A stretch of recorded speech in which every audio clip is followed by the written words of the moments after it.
Thanks for staying with us. You're still on to Good Morning Nigeria on the network service of the NTA. Now, joining us here in the studio to discuss Constitution Amendment proposed creation of states, let me introduce Shaba Ibrahim.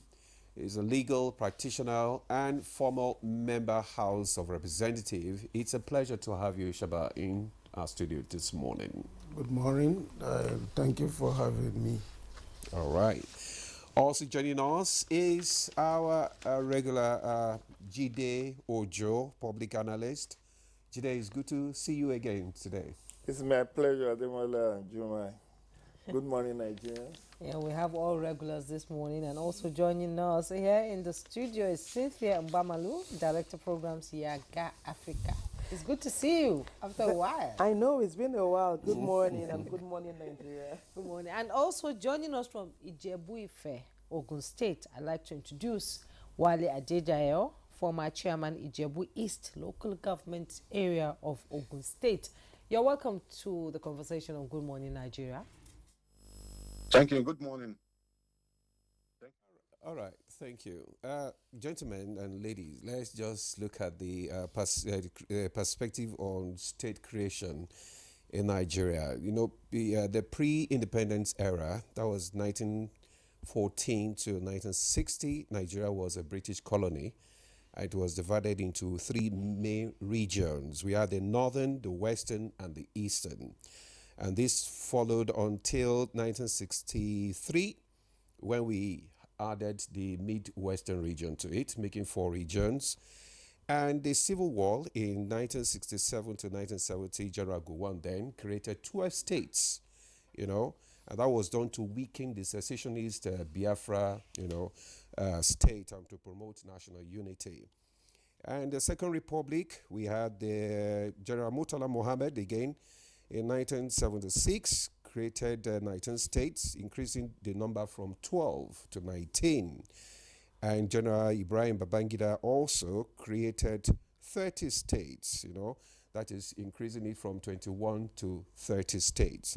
And the last one was in 1999 when the states was increased to 36 states. And since then, there have been several attempts to create new states, but none have been successful so far.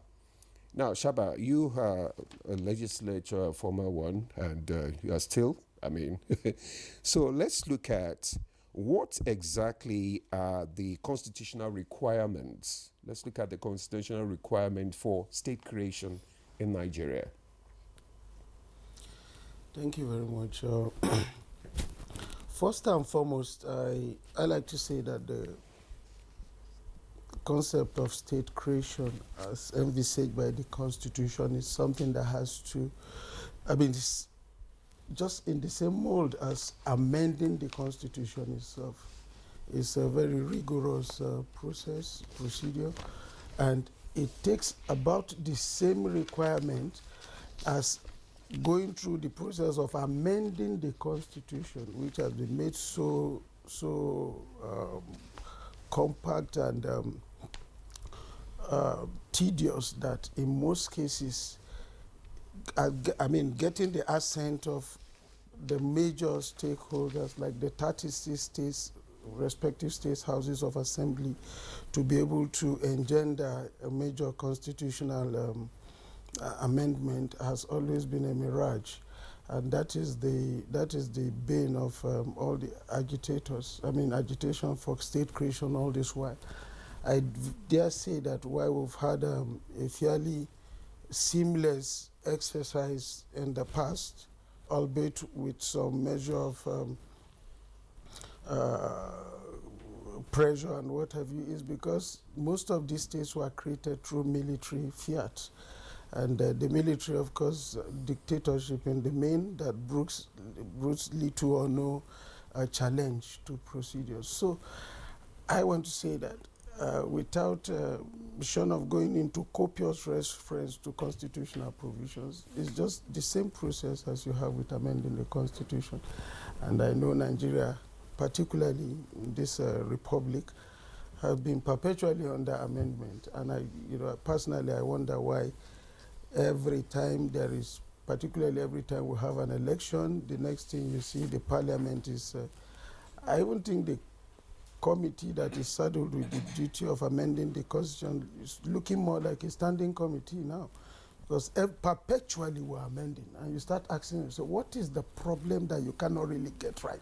Instead of amending people and their behaviors, you continue, tinker with, because the problem is really not with the constitution. I'm sorry, it looks like a digression a little bit. No, but yes, the problem is not with the constitution, it's with those who are running it, the people who are supposed to be running it.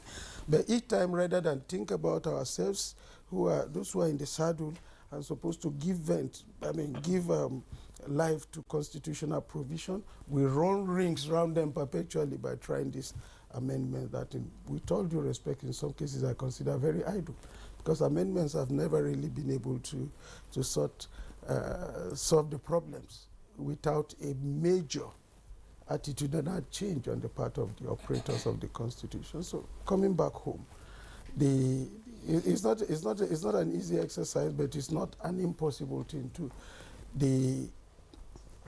The parliament is there to look into the applications or the request for creation of more states, and I think, bearing any unforeseen circumstance, it looks like majority of the people seem determined this time to get this done. And I think that may resonate well at the state level too, because the respective state houses of assembly have a role to play, a very vital one in that too. But I don't know, a lot depends on their excellencies, those who hold sway at the state level.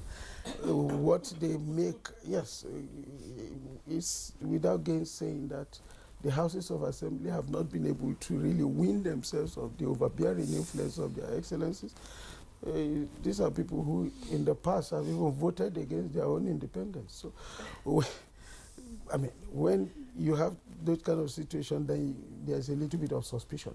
How seamless is this going to be? But the next coming weeks would really unveil a lot. So you think they are going to be able to meet the constitutional requirement for the change? Yeah, you see, the problem is having a unanimity of purpose. There are those who may think that, look, I have not got it. Let me tell you, this, even if you create this, it won't end the agitation, I can assure you. If Nigeria is, if Nigerians are what I know, nothing is ever enough for us here.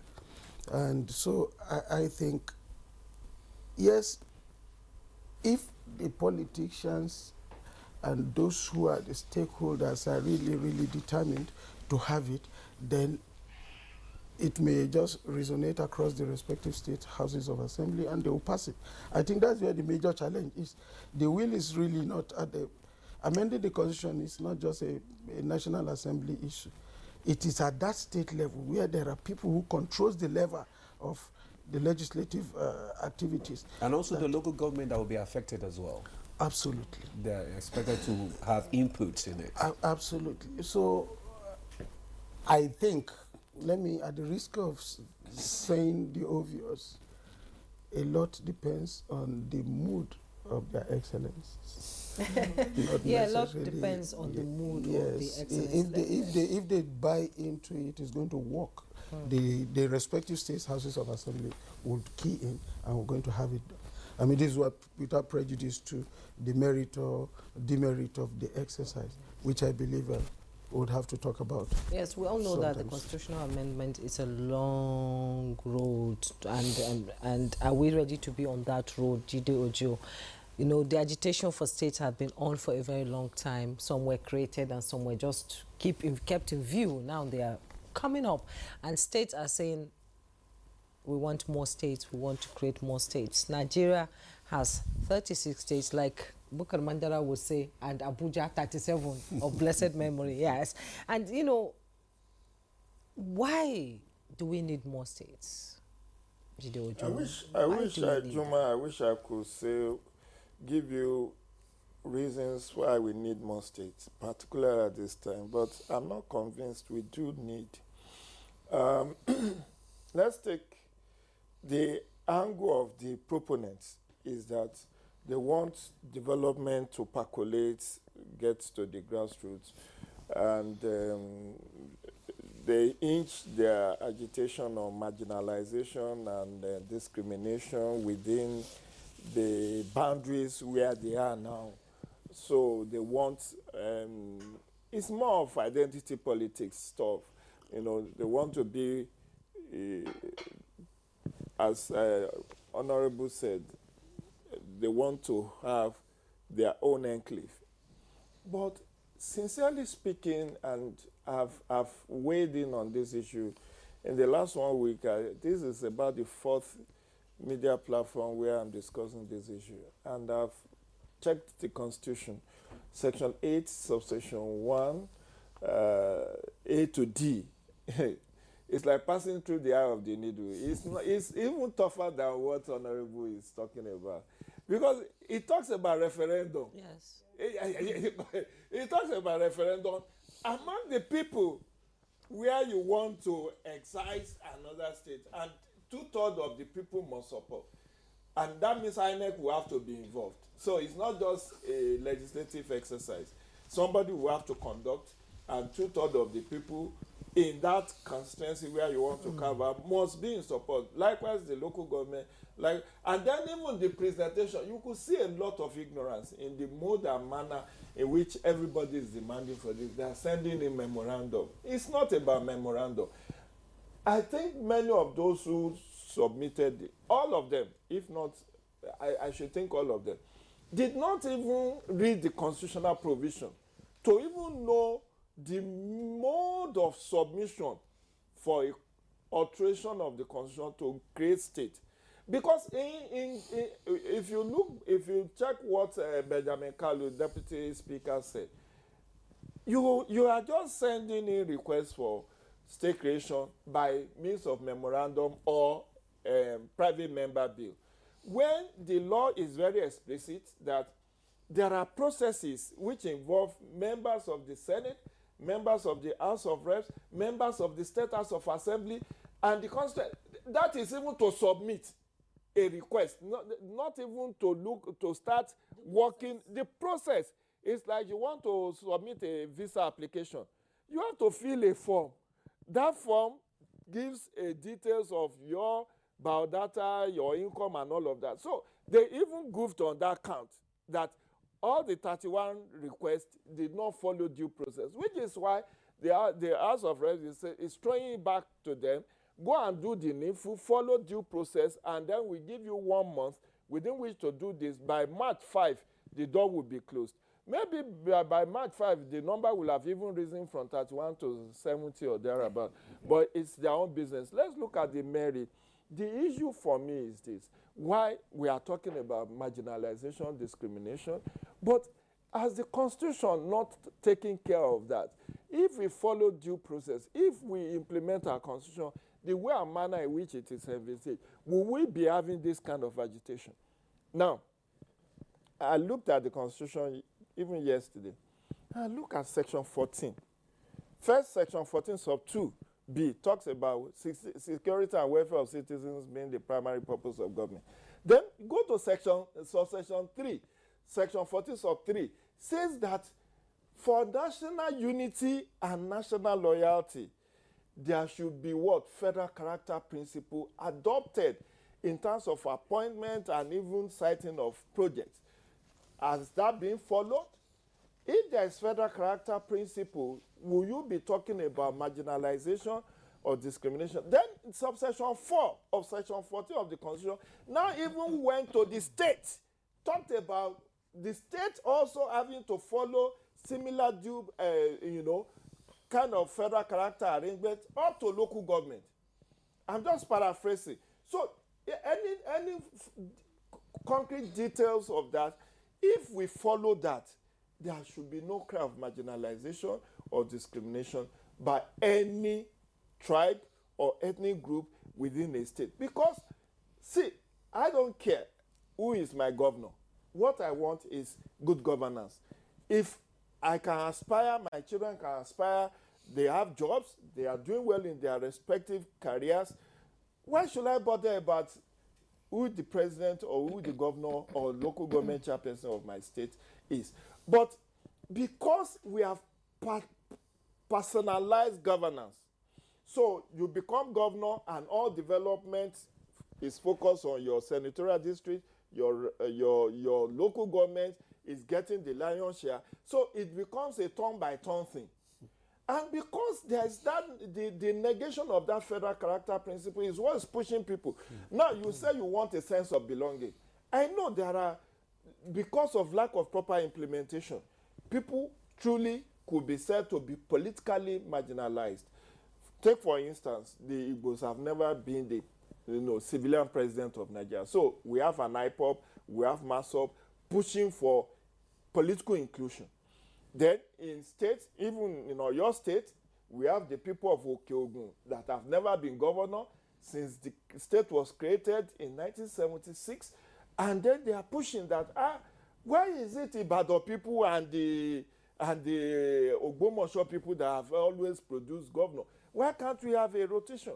Then the people in Ogun State, the Ogun West people are the one. I'm even surprised that Ijebus are requesting for a governor, for a state. Because from the time of Bison Obanjo to even the Dakwa Abiodun to Gbenga Daniel, they have had a fair share of at least being in the number one seat of the state. But the people of Ogun West, which we call Yewa people, are the one, Yewa for Awori people have never been governor. So you come to Benue, the Idoma are crying that, they have never been governor. The Igedes are even far behind because in terms of population size, they don't even measure up to Idoma. But see, if you play politics of exclusion, you will continue to have this kind of agitation.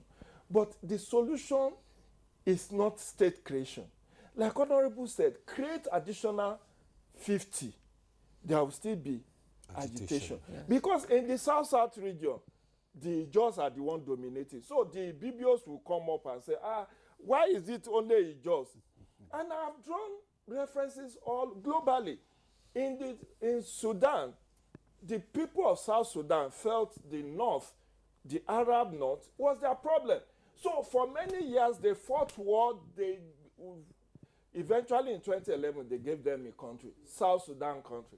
But look at what is happening between Riek Machar and Salva Kiir. They have not, from 2013 to date. Even with the oil. Even with your Abuja and the rest of it. They only enjoyed 2 years of peace. 2011 to 2013. From 2013, go and check history. The number of internally displaced persons, refugees that have been in South Sudan, which is more like homogeneous. They are mostly Christians. They are mostly. So, is it Arab that is their problem now? So the grass is greener on the other side. I was one of those who created. I mean, it's on record that I demanded for creation of Osun State in 1991. It was granted. Today, you see people say, if Ejesha people are dominating us, why is it that the Oyo people are marginal? Why? It will always be like that. Kogi, the Oku people have always been saying, why is power not coming to us? Why is it Igala? Igala dominated. Now Yahya Bello got there and said, we should have our 16 years of uninterrupted. And that's where the problem is. If we follow due process of federal character principle so that there is no domination, there is no discrimination, but overarching issue is lack of good governance. That's why identity politics sells. That's why my tribe must produce a governor for me to have access to good schools, to education, to health facilities, to have access to good roads, to have access to social amenities. It should not be. Okay. Whether you are a governor, you are a president, you should be, spread the benefit of governance to everybody. And people would not be more concerned about who is their governor or who is their councillor or their local government chairperson. I know you are very passionate about this issue, Jide. But let's bring in the lady now, Cynthia. I mean, you have listened to the contribution of the two guests. And he hammered on the fact that it's not really about creation of state, but attitudinal change. And he is saying that what we need is good governance. Now, what's your perspective on this issue? And also bearing in mind that even the civil society groups are also supposed to, be part of this, amendment. Well, I think I I agree with the submissions made already, and that is because at the heart of this, honestly, is the question of inequality and the demands for recognition. And so I do not blame the agitations, and because where there is a gap, where there is a vacuum, and the vacuum has existed for so long, there's a likelihood for agitations to emerge, and that is what we have seen consistently. You have demands for creation of states. And then one of the arguments is we want to bring government closer to the people. And I say on that front, we have local government. Can we focus on ensuring we have independent, autonomous, and functional local government? Because that is also the idea of local government, of a third tier of government, is to bring government closer to the people. The second agitation is a sense of exclusion, and we're not part of the system. And unfortunately, what we've had so far is we've had a system of leadership that has consistently failed to deliver to the people. So what we've had basically is a rascality mentality to political leadership that is basically driven by inordinate ambition and selfish desires. And so when people get elected, they forget that sovereignty belongs to the people, and you exercise your power on behalf of the people as enshrined in our constitution. And so they focus on their immediate need and their own people, in quote. And so what we've had is, for those that have not felt a sense of representation, they equate that to the lack that they experience. And so to them, if my person is not seated on the seats of power, I wouldn't have access to opportunities and to benefit. And that is where the fundamental question is. So I always say, for me, the threat to our democracy, honestly, is our political leaders. We're yet to have a political class that understands the power that they wield, and that power is to represent the people in the best possible way. And the third part of the conversation is, in all of these agitations, the people, I think a lot of conversations have failed to understand what the constitution says. And that is where I would put the blame on Nigeria. A lot of us don't read our constitution. We don't even know what our rights are. Our constitution is clear. From the preamble, is a state established three principles: freedom, equality, and justice. And sections 14, I'm so glad Mr. Didi Ojo mentioned sections 14, because it talks about Nigeria is a system that will be based on the principles of democracy and social justice. Now, social justice has been missing. And so for me, the demand would rather be, we need to experience some sense of justice across board. That is one agitation I'm hoping we would start pushing for.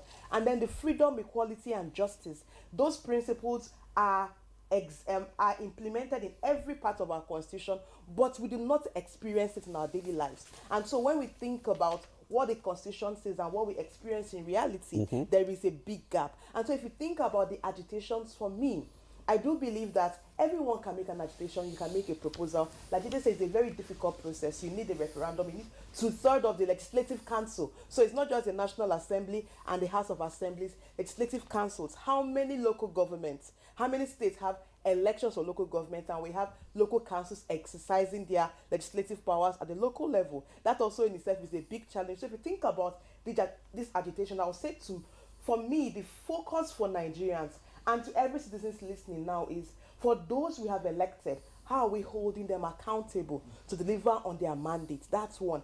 The second is, for the states that exist, are they economically viable? Last year, budget released the report. It is state of states report, and it did analysis of how states are functioning. In its report, only 5 states, the report released last year, only 5 states could manage to stand independently without federal allocations. Those states were Rivers, Lagos, Ogun, Cross River, and Anambra. And those were the states that managed to improve on their IGR, internal generated revenue, in a way that even if federal allocation did not come, they could manage. A majority of the states, about 29, could not on its own stand without federal allocations. That's one. States like Jigawa, Yobe, Imo, Bayelsa, Taraba, they rely more than 100%, over 100% on federal allocations. So if you think about what we have currently, we have a system where there is supposedly a federal structure, but we still have an over-reliance on the federal government. So the question should be, for every state governor, for every state that has state governors, how are you internally ensuring that, one, you're creating an enabling environment for business and investment in your state to increase and improve your IGR? How are you ensuring that you're minimizing operational costs in a way to maximize resources that you have? How are you ensuring that you're delivering on the needs of the people in the state? And so the agitations for me, like Honorable said, creating more states would not solve the problem, because the states we have currently are struggling to survive on their own. And it's not because Nigeria is not blessed. If you do a map of resources in Nigeria, every state in Nigeria is blessed with one resource or the other. In fact, we have not harnessed the potential in the resources in the northwest and the northeast. That is a part of Nigeria that has so much mineral resources that could be used as bargaining chip in the global market. In the whole conversation around the stoppage of USAID, of aid, foreign aid and all of that, and people are saying African leaders need to wake up. It's not just about the president, not about Tinubu. It's about the 36 state governors. It's about every state assembly, national assembly. It's about every local government chairman and councillors. Because at the end, when we talk about a country being economically viable, it's about a country that has been able to achieve development from the local level to the bottom top. Development doesn't come from the top to the bottom. The idea for federal system, which was what when Nigeria had moved to the idea to have a Nigeria of a federation was, this is a big country, diverse, and population-wise, we're large. And so if you want to ensure an effective system of governance, you need to ensure you have government at every level, so that you do not have a disconnect at any level. And as it is now, we are not fulfilling that particular requirement of a federal system. And so for me, we should, as a people, go back to the governors and say, what are you doing to ensure our states are economically viable? Because creating new states will not get things done.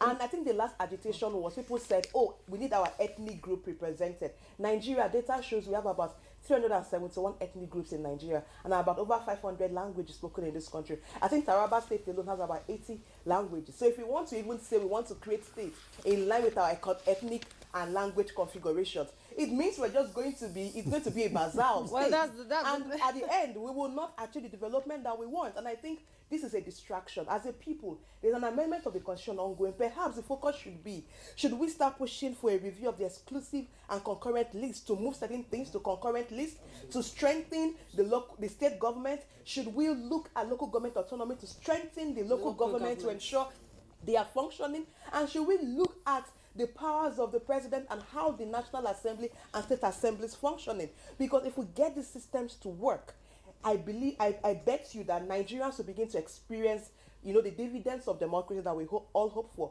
At this point, this is just a distraction, and honestly, we need to get back to our constitution and refocus on strengthening the arms of government. The levels of government, and getting them to be functional. And getting them right. I like the fact that you said it's rascality mentality that is, pushing the justification for creation of states. And I also like the fact that you said a local government would only function properly if it is independent, autonomous, and functioning well. And when we're growing up, the local governments were very powerful. A local government was more powerful than the governor. When you go to their office, you see a lot of people waiting to see the local government, and there was so much development. Secondary school, primary health care were functioning, they were working properly. We wonder what happened along the way. Did we lose it?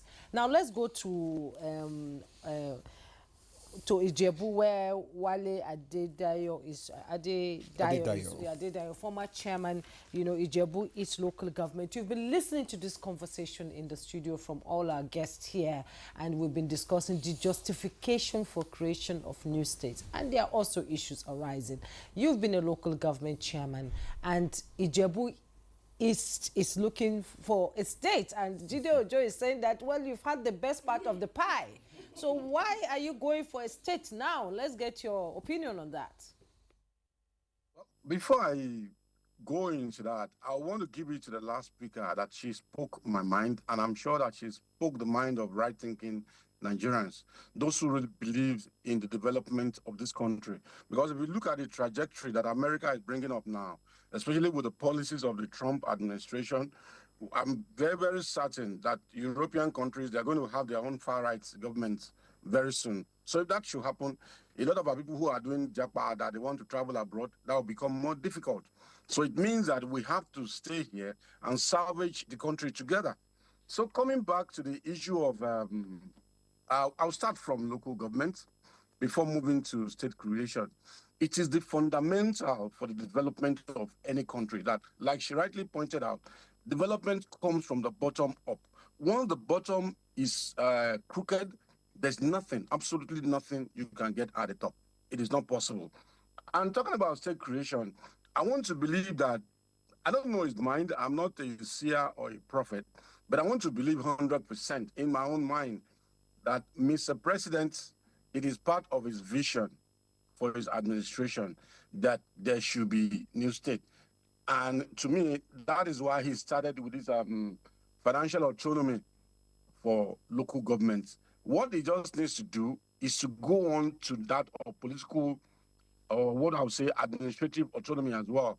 Because if it doesn't get to that level, like the last speaker said, then we'll still continue moving around in the same circle. Because if the local governments are okay and everybody is working the way they should work, for God's sake, the states will have little to do. And to seriously help the efforts of the federal government once the local governments are doing what they are supposed to do. But in terms of Ijebu State, specifically, for equity's sake, when you were starting this program, you were talking about colonies that were created by the colonial administration at that time. Ijebu province was one of those provinces, and virtually all the other provinces have become states. In fact, some of the provinces, they become two states now. Kano has become two states, Oyo has become two states, Ondo has become two states. Only Ijebu is remaining. I mean, what is the offense of Ijebu people?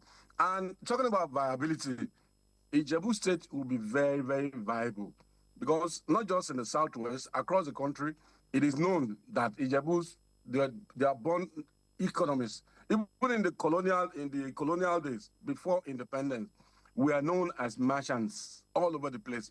There is no way that this part of Nigeria will not be viable. Personally, I don't believe in this too much of federal allocation because, like she rightly pointed out the other time, a lot of our states depend on federal allocation to survive. Without federal allocation, many of them will just go down, and nothing will happen there. But concerning Ijebu State, it is we are close to the ocean. That means we have viable seaports there. Agric will not be a problem for us. Loads and loads of mineral resources here. We have the largest deposit of bitumen in my own local government, for instance, in Nigeria. We have the largest deposit of bitumen in my local government. We have gold and all kinds of things. So for me, I have no doubt about it that if Ijebu State is created, believe me, it's going to be very, very... In fact, the target is that we want to rival Lagos State, because we are very, very close to Lagos. Lagos is a commercial nerve center of Nigeria. Whoever is coming to Lagos must, of necessity, pass through Ijebu State. Coming from the east, coming from the south side, coming from the north, you have to pass through Ijebu State to get into Lagos. And what we try to do as much as possible is to make sure that whatever business you want to do, for God's sake, why not do it here? Whatever facilities you are looking for in Lagos, whatever thing you are looking for in Lagos, you might as well get it here and get the job done here instead of traveling all the way down to Lagos. If it is ports, we have an airport here now. The port is there, so we don't have any problem of such here. This is going to be a very, very viable state, no doubt about it at all. No doubt about it. But kudos to the last speaker. I really give it to her. She got the issues right and the solutions to it as well. Thank you, my sister. God bless you. You've not really answered the question I asked you. What I specifically asked you is, people from Ijebu have ruled the state since 1999. What did they do to make sure that the state is above par with other states? You have determined so many things that you have in Ijebu land, and you've had governors from that area. Why did they not harness that prospect now? Well, the first civilian governor of Ogun State, Chief Olabisi Onabanjo, was governor 1979 to 1983, and I can assure you that he did very well with that during his tenure, in terms of education, in terms of rural development, in terms of healthcare. A lot of his projects are still there because some of the major markets, which you say modern in Ogun State today, they were built by him. And when you're talking about schools too, education, even Ogun State University was built during his tenure. So he did a lot along that line. He did a lot along that line too. Okay, Mr. Adedayo, you're trying, we understand your perspective now, trying to give us the reason why you think that Ijebu State will be very viable. And just like she was asking that you've had several governors in Ogun State that were from Ijebu's region, and why haven't we seen that kind of development, especially when it comes to the potentials that you attributed to the Ijebu people? But we'll come back to you. Let's come back to the studio now. Shaba, you have heard the different discussions now. Let's now look at the political impact of creating, and the economic, how it will shape the economic landscape. And because you have to start withdrawing the boundaries, the borders, and all that. What political impact and economic impact will it have on the nation? Thank you very much. I would like to talk about, if you don't mind, viability, as everybody seems to be latching on it, viability of states, whether the current states we have are viable or not. To me, it is relative within the confines of what we have today. Mm-hmm. Viability is relative. You talk about viability, in the real economic sense, you probably have only 3 or so states that are viable. And you ask yourself, why are the rest not viable? It does not have to do with, you talk about viability and you exclude things like federal allocation. It's also part of the resources agreeable to a state.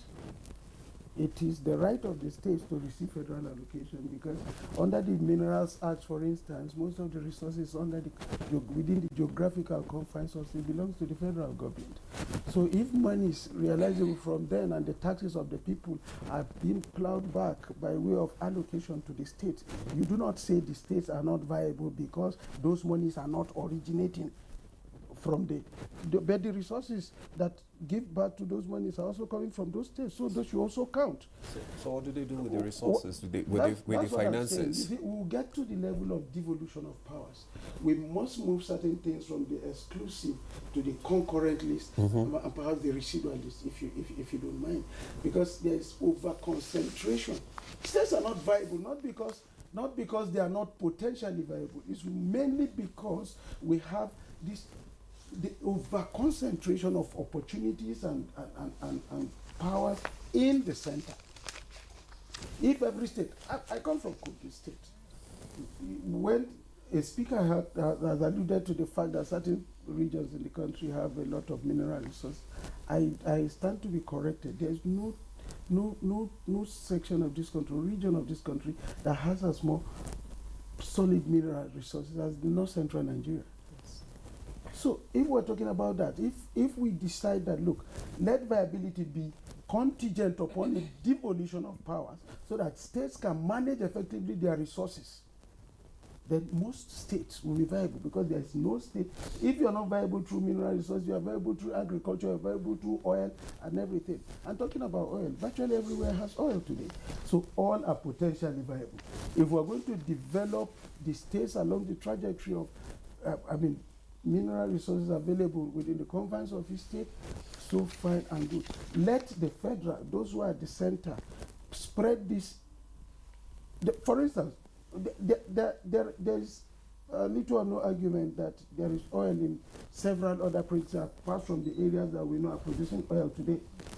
Let the government, let's have a transition period. Let's develop equally, have equal opportunity of getting the federal resources to develop this resource, then you devolve to the states. Then everybody will be fine, in my humble estimation. Then if you take it a bit lower, we've talked about local government autonomy. It's very, very key.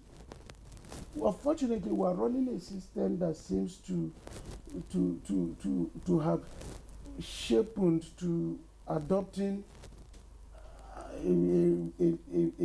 a bit of an aberration for normal. So unless that is strengthened, we're going to have issues. The local governments, for instance,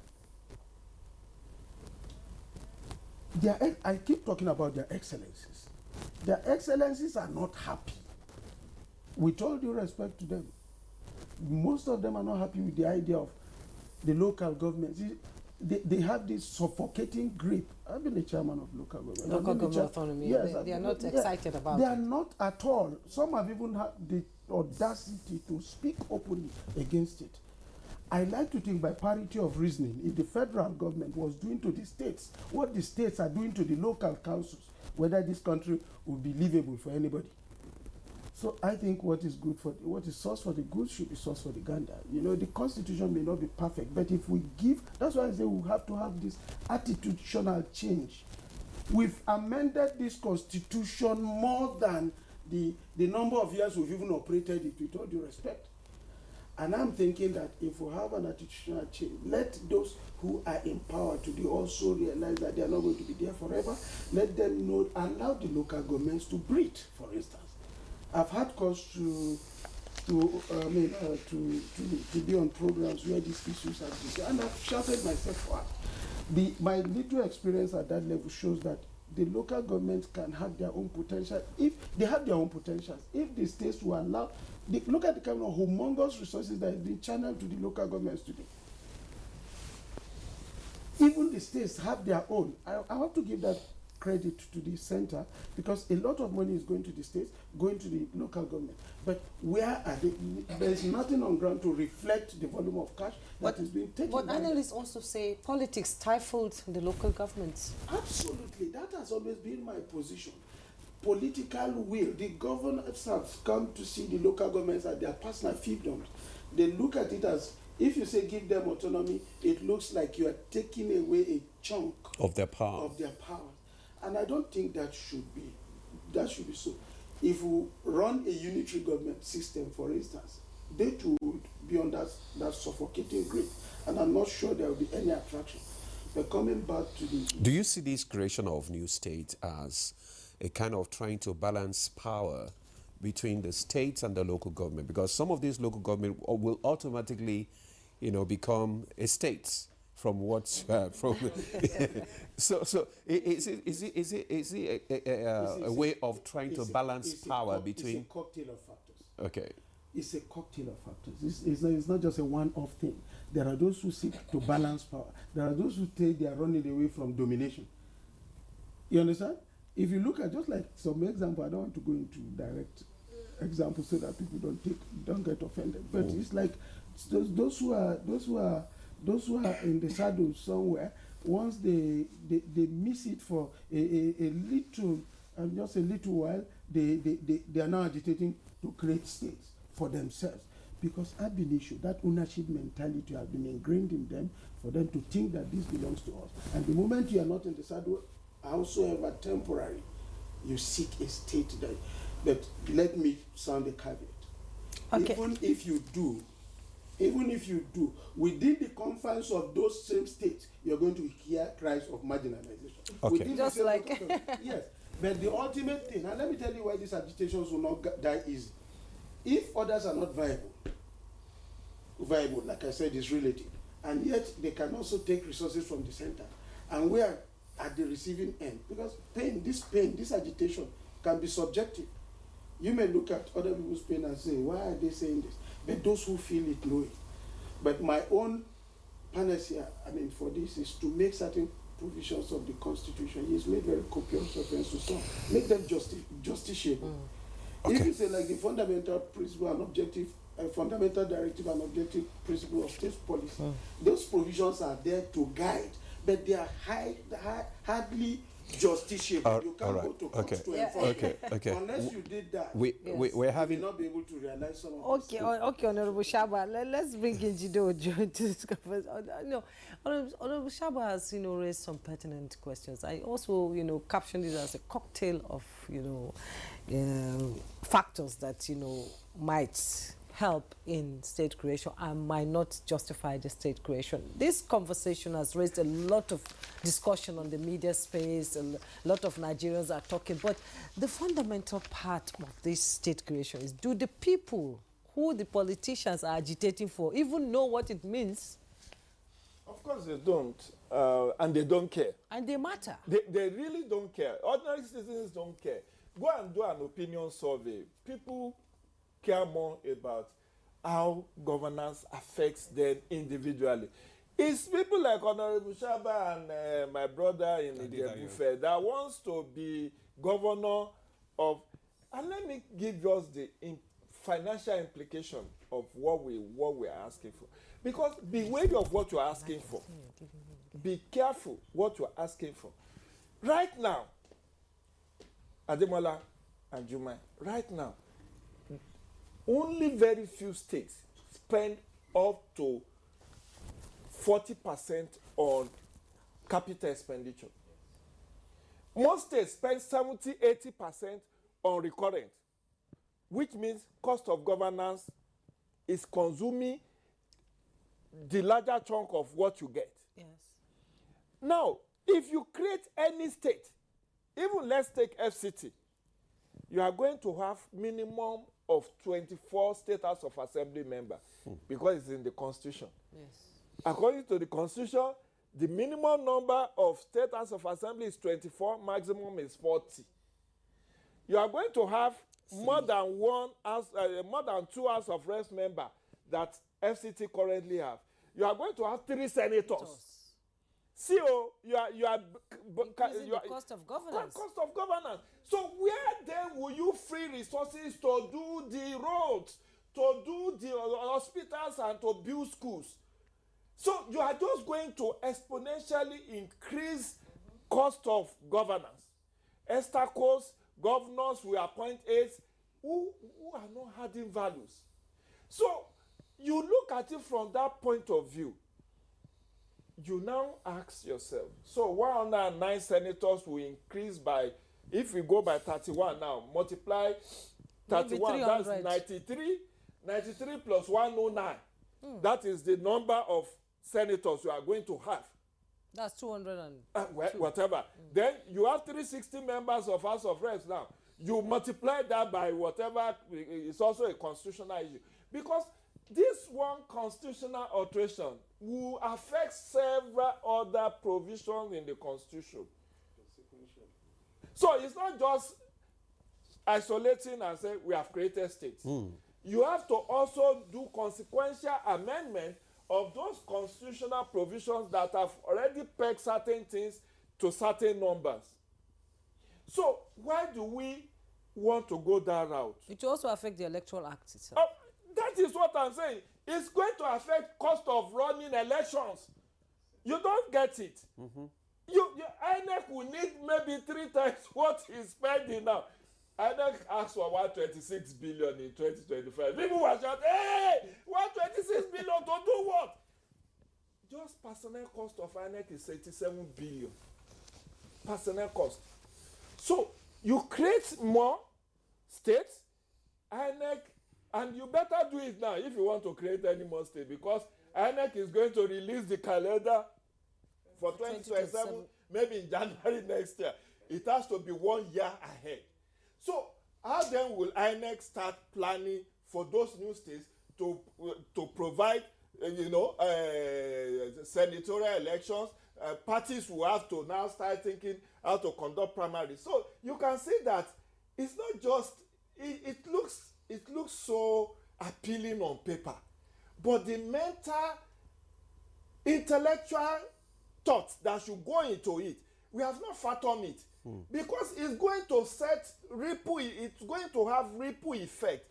And just imagine people are crying for that the roads are deplorable, they don't have pipe-borne water, they don't have electricity, they don't have and then you are still thinking of, okay, assuming without considering that you are spending 5 trillion to run government across the country today.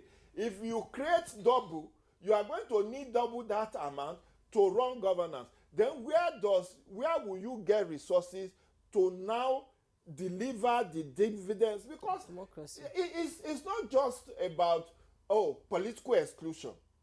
The Igbos that we are agitating that they should be president, if anybody from Igbo extraction today becomes president of Nigeria, is he going to take the entire resources of Nigeria to go and develop his village or his town or zone? There will be checks and balances. When the Ijaws have never been president, they were clamoring for marginalization and all of that. So we have a good Lord Jonathan for 5 years. And then you go back to Niger Delta region. How much impact as his being president felt by ordinary citizens? We Yorubas have had Obasanjo, we are having Tinubu. Yet, last year in Oyo State, people were clamoring for military to come and take over. If they are feeling the impact of governance, would they be saying, come and take over military? So you'll find out that the missing gap actually is good governance. For ordinary citizens, they would rather have good roads, good hospitals, good schools, give them scholarship, make life abundant for them, let them be able to afford basic necessities of life, give them cheap accommodation or housing units that they can pay over here. And that way, they don't care whether it's an Okuman that is a governor in Kogi State or is a Galama or is an Ebirama. Likewise, in Borno State. So all of this, we need to think it through. The implication, the financial implication, and that's why my sister, Cynthia, make a very, very valid point. I think it was also supported by Honorable. Let's devolve powers. Devolve powers from the exclusive legislative, bring it to concurrent legislative with corresponding revenue sharing formula. Okay. Because we have to also review the revenue sharing formula in support of those you have devolved powers to. All right, thank you, Jide. I know if we let you be, you can finish the program. But we'll take a break now. So when we come back, we know that you are so passionate about good governance. But when we come back, we're coming back to Cynthia so that we can have more of your thought on this. So stay with us. We'll be back shortly. Good morning. Good morning. Why is your sun shining like this? Can't you see that Harmattan season is here? We need to protect our children from this dry weather. What about the invisible germs? Invisible germs? During Harmattan, it's not enough to only protect your skin. You also need protection from these invisible germs. To protect our families, we use Dettol. Harmattan season brings a lot of germs, but Dettol with germ defense gives protection from up to 100 illness-causing germs. Be Dettol sure. We're live in the open market for Epic 10X Challenge. My people, today now.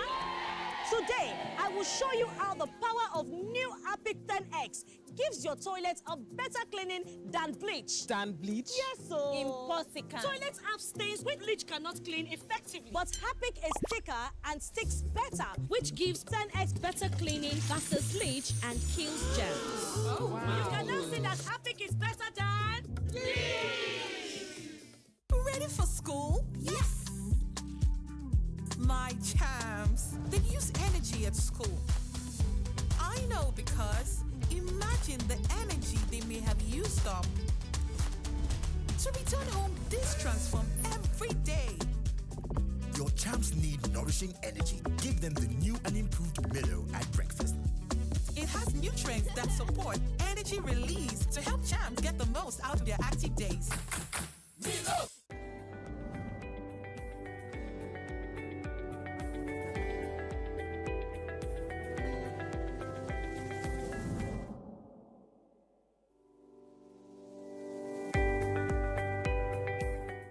When we think about the digital economy, you can see it as the marketplace for digital goods and services. And increasingly, it's becoming a force to reckon with and an incredible contributor to economic growth, because we've seen the growth in technology and digital platforms. Technology has if it really permeated every aspect of life and business, the way we live, the way we work. And when we talk about the digital economy, we're really talking about leveraging technology and digital platforms in a powerful way to drive growth, to drive solutions to problems, to drive applications, and to provide services. The digital economy is something that has the potential to help Nigeria leapfrog a lot of its development challenges, right? Because think about what the mobile phone did for Nigeria years ago. That is the potential we have for digital, because it has a way of reducing the barriers to innovation. It has a way of being able to transform service delivery, whether it's government's delivery of services or whether it's services in the health system where people can use digital to actually be able to see their patients better. But it takes a lot to realize that potential of digital. The first thing is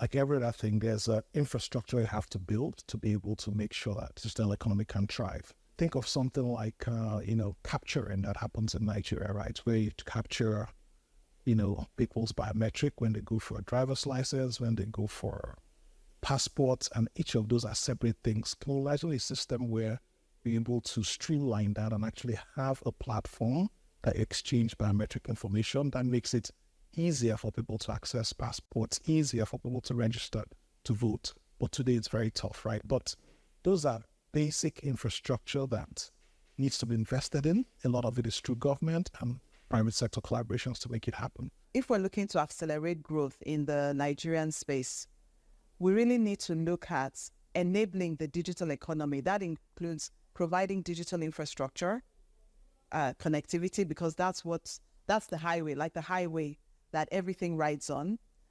We need to think about digital capacity building in terms of the suppliers to the economy and also the consumers within the economy. So a robust digital literacy initiative. The good thing about technology is that, one, it helps you to transcend boundaries. Two, it creates a level playing field, really, because if you create a solution, a technology-based solution that is applicable in this environment, that same technology can be applicable, exported to other environments. And, technology platforms also help drive collaboration, right? When we're thinking about innovation, when we're thinking about business growth, collaboration is an important part of that. So when we think about the impacts with the rest of the world, we find that actually technology platforms are giving us an opportunity to engage more actively, to collaborate, to create partnerships, to even export our knowledge and services for people to engage with all the great things I'm talking about technology and digital platforms. They need access, internet access, broadband access. So we need to make sure that access is more available and affordable for the average user. The most important thing is to think about where you want to go as a country and actually what type of policies are going to help get you there. There are examples of countries who've been able to transform using digital, for example. There are very clear things those countries did to be able to make it happen. So a lot of this, the pathway to be able to solve these problems are not mysterious, right? It takes courage of the policymakers to be able to understudy some of these things and bring in the policies that work to be able to help them.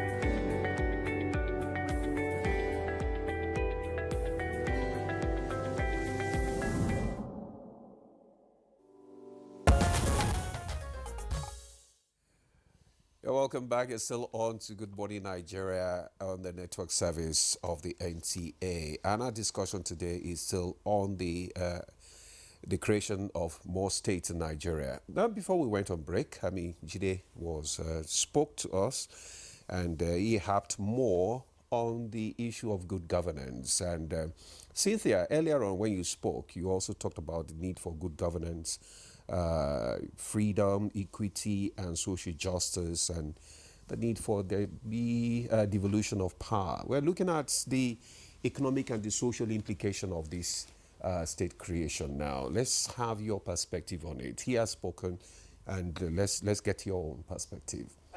Yeah, I agree with the submission of Mr. Jide Ojo. I agree partly with some of his submission because I do believe that states being economically viable is not relative. You're either economically viable or you're not. And I don't like to make excuses for governors and their failures, but I'm glad he keeps talking about the excellencies and the problem of the excellencies. Because sadly, we're having governors that are acting like emperors. You want the federal government to ensure your allocation gets to you, but you do not want to release allocation to the local government. You want to hold it on. So it's like I will receive and hold on. But you're not even holding it to do the work. You're holding it for your own self. And so what we've had is a system where at the state level, there's a lot of reliance on what comes from the federal, but a little emphasis on how the state should run its own governance and ensure that the local government, which the constitution says that the governors, state governors, are to ensure that democratically elected local government exists. And there is that mandate on the state to ensure that local governments exist and that they are democratically structured, meaning that you have elections periodically and people are given the freedom to act at that level. And so for me, if I want to have in all of this conversation is that first, every state receives allocation. What do you do with your allocation? But any state that only relies on federal allocation is a state that is not ready to function. And so it's not just about the allocation you receive, it's about what you are doing internally. As I talked about IGR, the internally generated revenue. What are you doing internally to generate revenue? The few states that are doing that, very minimum number of states that are doing that, what are they doing?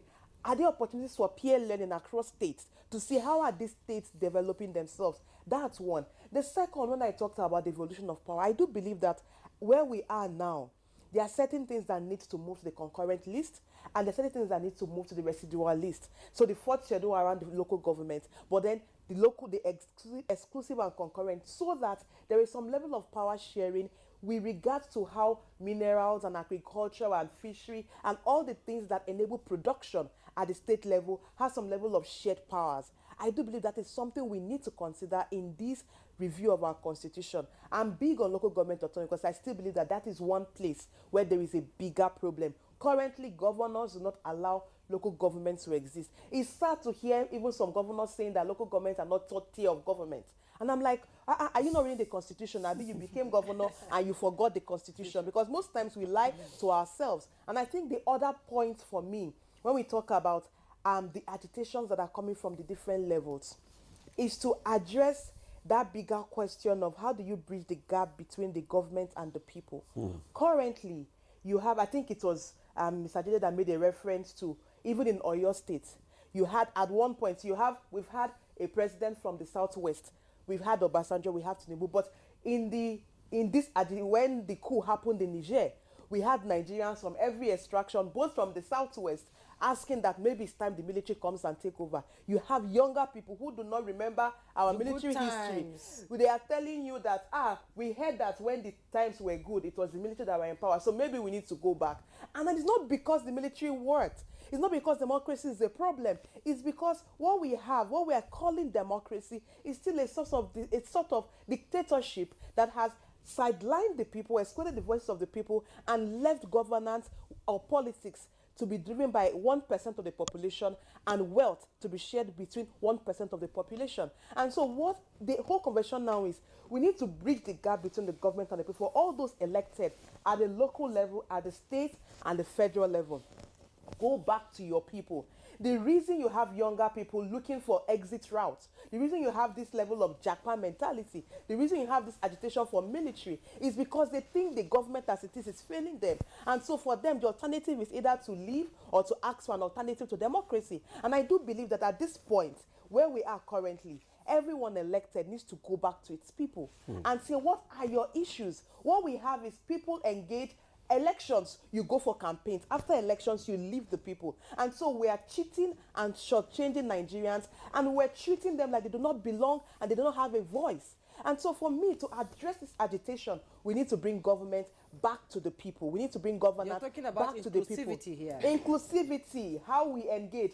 State assembly, legislators, are you meeting your constituents to know what their needs are so that informs your representation in the state assembly? Governors, are you engaging the people that elected you?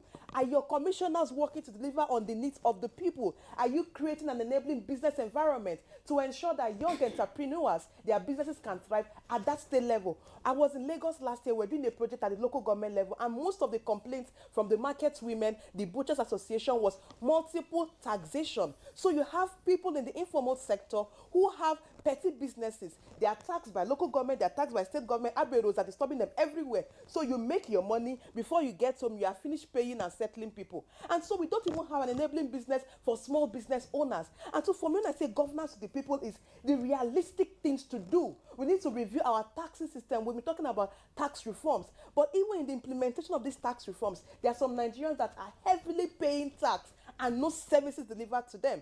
I don't mind paying tax if I have good roads, if I have power, if I have security. I will pay the tax confidently. But the thing is, you pay tax, but you can't hold on to anything your tax is doing for you. And so when I talk about enabling business environment, it's at the state level. How are you ensuring that small businesses can thrive by providing better tax incentive for them and better opportunities for even loans? That does not exist. We don't have a good mortgage system, for instance. So to be a house owner, you need to work or use your whole resources. Because you go to some countries, people, you have a mortgage scheme. You can pay. There's a process for you to have your dream, to realize the dream of owning a house. Some countries you go to even buy a car, you have a loan system. You don't need to pay at once. We don't have all of these systems, and I think they can exist. It's not because we are poor. Nigeria is not poor. We have the resources. But every state needs to ask themselves internally, what can I do to support the individuals that are entrepreneurial in the state, the people that have the ideas to get the state working?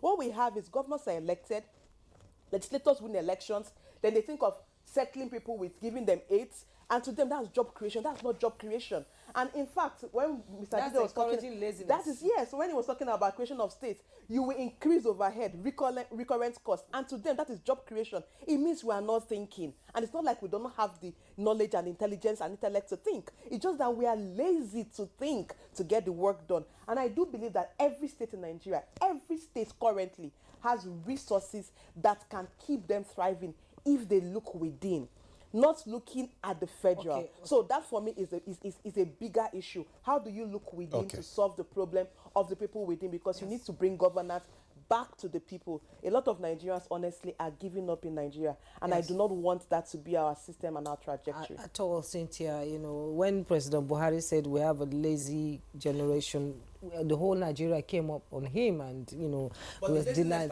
But the fact is there. Now let's bring it. Let's excuse me. You can go ahead. All right, let's thank you, Cynthia, for that. You've spoken a lot. You know, Mahatma Gandhi said something. He said, "We have enough for everybody, but we do not have enough for our greed." Now, let's bring in Adedayo now. Adedayo, I mean, we still want to get your view on this. I know that you are trying to give us, you are trying to justify the need why you think that Ijebu State is important.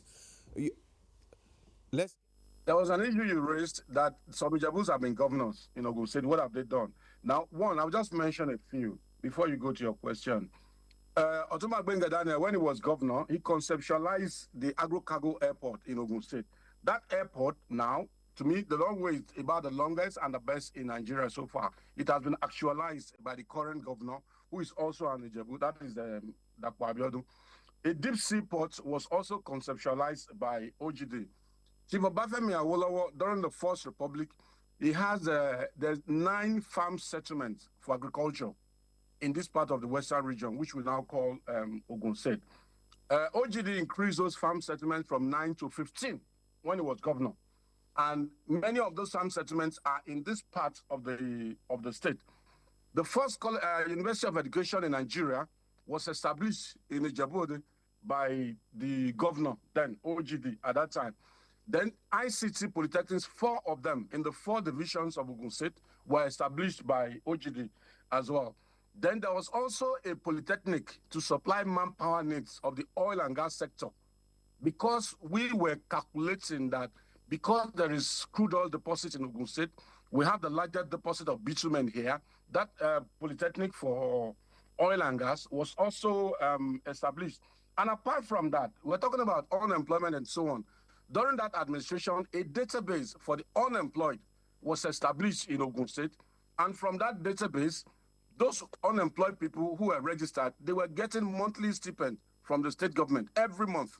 And then that database was also the pool from which the civil service, the Ogun State Civil Service, was picking people each time there is a vacancy in the civil service and other departments of government. Now, I've mentioned that now. Now, let me just quickly go back to my sister.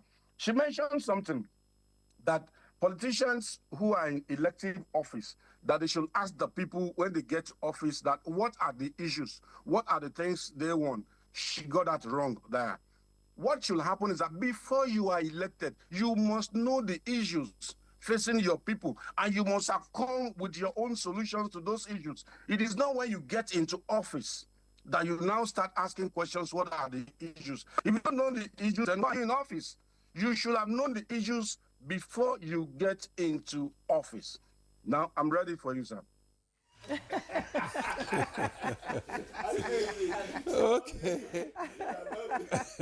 Mr. Adedayo. Okay. All right. Thank you very much.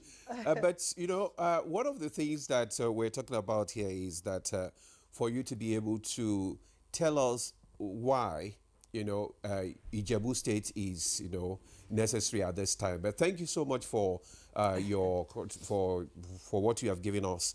Let's come back to the studio because we are running out of time. Let's have you, Jide. Now, I said something before we went to Mr. Adedayo, that Mahatma Gandhi said something that we have enough for our needs, but we do not have enough for our greed. Yes. Exactly, Ademola, exactly. What we have been shying from saying frontally is the issue of corruption in governance. The old excellencies that Honorable was referring to, why do they want to have a stranglehold on local government? It's because they want to appropriate the resources of the local government for their own personal use. Corruption is our number one problem. And when you create these states, new local government, you are already just creating centers of corruption, centers of greed. Because in 1991, I think it's August, my letter to the editor in Daily Sketch, I was young, impressionable, and I was flowing with the crowd. Osun State is a felt need. That was the title of that piece I wrote.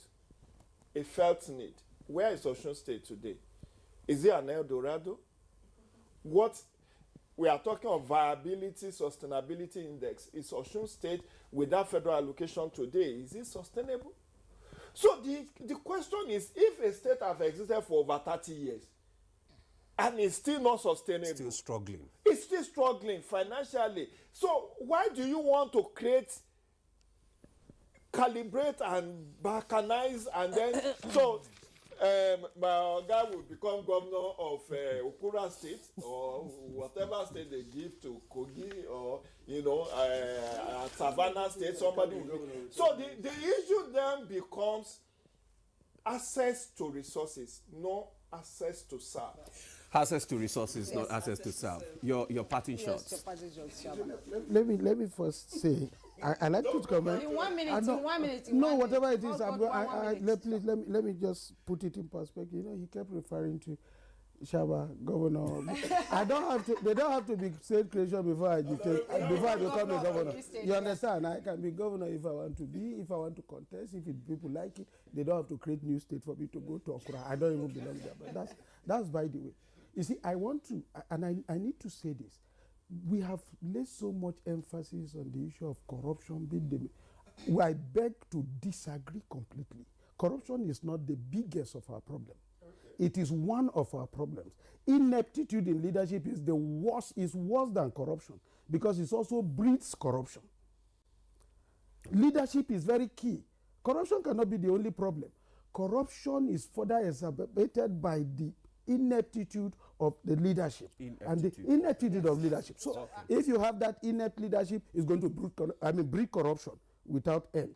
And we must get it in that perspective. The process of bringing up our leadership must be checked so that we can have leaders that truly have the interest of the people.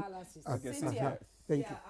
I want to say that, and just what my brother said, what I was saying is, you win elections, you do campaigns, but you need to constantly dialogue with the people because our needs change and our realities change. And for the agitators of creation of new states, I want to call to every Nigerian. This is just a call to Nigerians. Our country would work when we Nigerians wake up to our rights and make demands. We have done an election. We need to start reaching out to our lawmakers, reach out to those we have elected, and get them to do the work for us. Because if we sit down and wait and complain, things will not get done. Democracy gives you the power as a citizen. Honestly, we need to just keep making the noise. All hands have to be on deck. Now, let's bring you Wale Adedeo. You know, for your final words, what is your vision for an Ijebu state? Hello? Come in. What is the vision of those agitating for an Ijebu state for the state, if eventually it becomes a state? The vision for Ijebu state is for that state to take Ijebu land and every area it covers to that period it was before the Europeans came. If you go through the history of Yoruba land, Ijebu land was the most developed part of Yoruba land. Maybe because we had enormous contacts with the Europeans, we were trading with them and so on. I mean, this place was well developed. Security challenge was not there. I mean, we never had any security challenges. Everything was okay. But in the current dispensation, I can assure you that we should be able to supply, if not the whole of Nigeria, at least of Nigeria, their agricultural needs. Because we have the land, we have the people, and we have the know-how to make that happen. Okay, Wale Adedeo, thank you so much for your vision for Ijebu State. But that's taking you a long way back when you go to pre-colonial days, actually. So, former chairman Ijebu East Local Government, Ogun State, thank you so much for your contribution on Good Morning Nigeria this morning. We appreciate you. Cynthia Mbamalu, Director Programs, Yaga Africa, it's always a delight to have you in the studio. I like your perspective. And Jide Ojo, Public Affairs Analyst, you know, your enthusiasm and love for this country cannot be overemphasized. We thank you so much. And Honorable Shaba Ibrahim, legal practitioner and former member House of Representatives and a potential governor of Kogi State. Thank you so much for coming.